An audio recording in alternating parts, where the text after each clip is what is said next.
Oke, selamat datang kembali.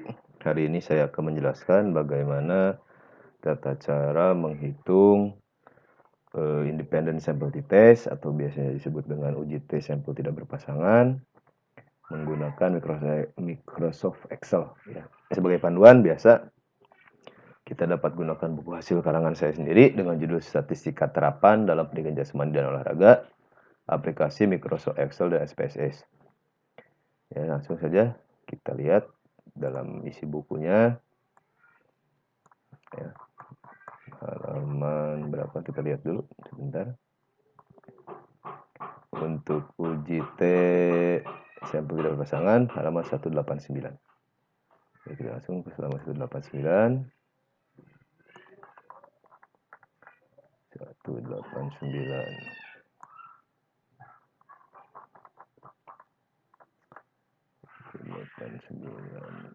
Oke.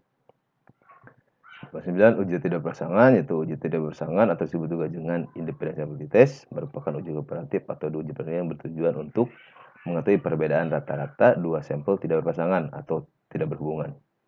Jadi yang perlu diperhatikan, jadi biasanya ini terjadi ada dalam dua kelompok.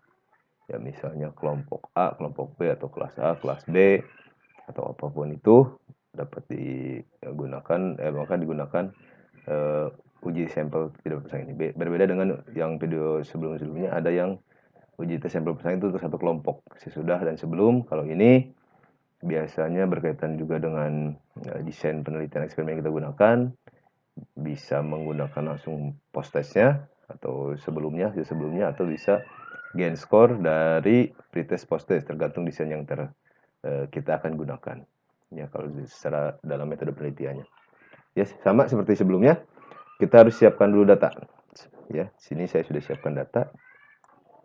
Sebagai contoh di sini kita misalnya sudah punya dua kelas, yang kelas konvensional dan kelas biasanya disebut dengan kontrol biasanya. Ini eksperimennya menggunakan TGT ya. Jadi ini ada dua kelas. Sama seperti video sebelumnya, kita masuk di data untuk menganalisis atau menghitung. Biasa data analisis. Kemudian kalau ini untuk sampel berpasangan, kalau tidak berpasangan pakai yang ini, yang bawahnya. Jadi t-test to sample assumption equal varian. Ya, kita klik update ranknya.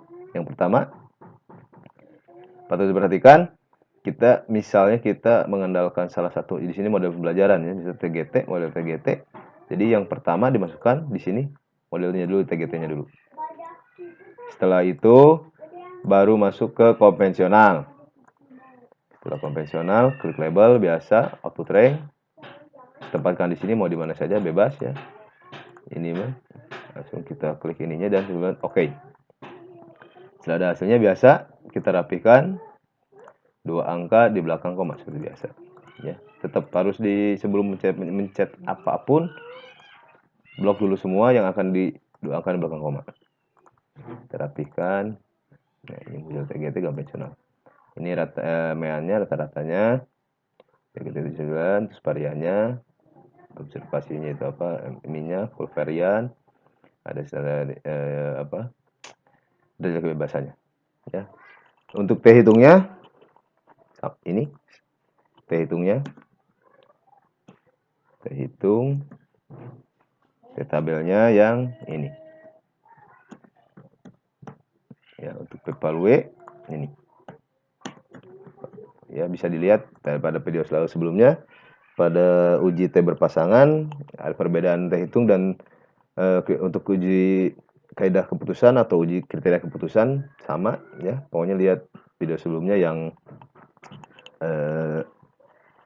uji T berpasangan. Ntar saya kopikan link deskripsinya di bawah ya. Oke, setelah ini biasa kita kopikan ke UD untuk pembuat keputusannya, untuk pembuatan ini ya, pembahasannya. Kita kopikan biasa. Sudah saya siapkan juga misalnya ya, uji independen atau sampel tidak berpasangan ya. Oke, kita gunakan ini untuk kriteria keputusan.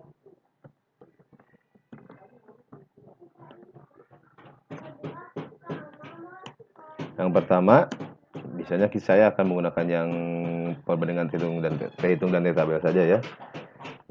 Di sini kita buat kriteria jika T-hitung lebih besar daripada T-tabel, maka data dinyatakan signifikan. Yang kedua, jika T-hitung lebih kecil daripada T-tabel, maka data dinyatakan tidak signifikan. Ya. Kemudian berdasarkan tabel di atas, T-hitungnya 4,15 lebih besar daripada T-tabel 2,10 boleh, biasanya kalau 0,1 aja boleh, maka data dinyatakan signifikan, yang berarti model TGT lebih baik daripada model konvensional. Ini bisa dilihat dari perbedaan rata-rata.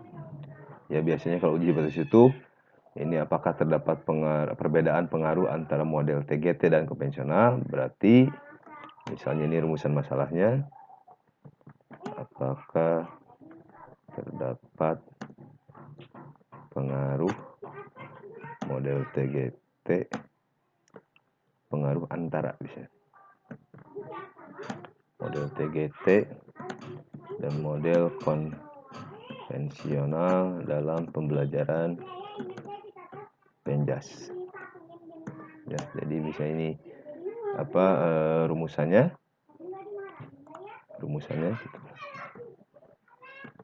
biasanya rumusan, biasanya tujuan, biasanya kalau tujuan seperti ini,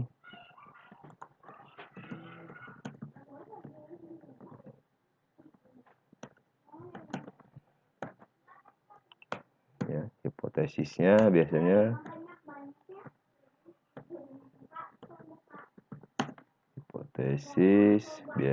ada, kalau ditolak tidak terdapat, kalau diterima biasanya ada hipotesisnya yang pertama biasanya.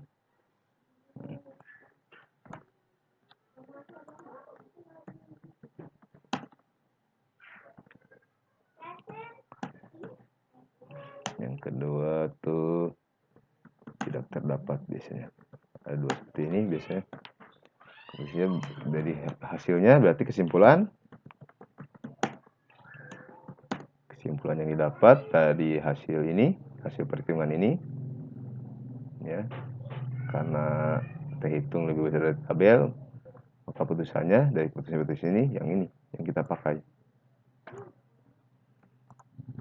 Kesimpulannya terdapat pengaruh antara model TGT dan model konvensional.